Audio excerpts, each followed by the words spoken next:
আমি সেজেগুজে এখন রেডি হয়েছি, একটু আমাদের পাশেই চড়ক পুজো হচ্ছে, তো সেখানে যাওয়ার জন্য। তো তোমাদের দাদাভাই আর আমি যাব, ছেলে তো বাড়িতে নেই, তো দুজনে একটু যে ঘুরে আসি।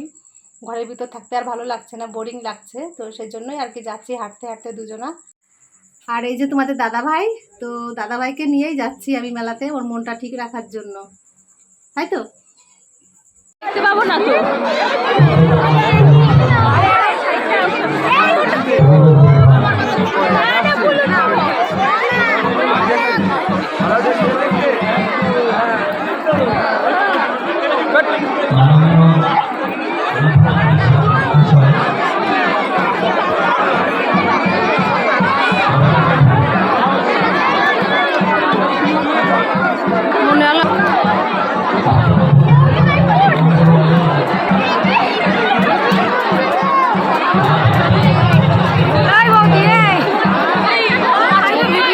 বৌদি এখন ভিডিও ব্যস্ত আছে।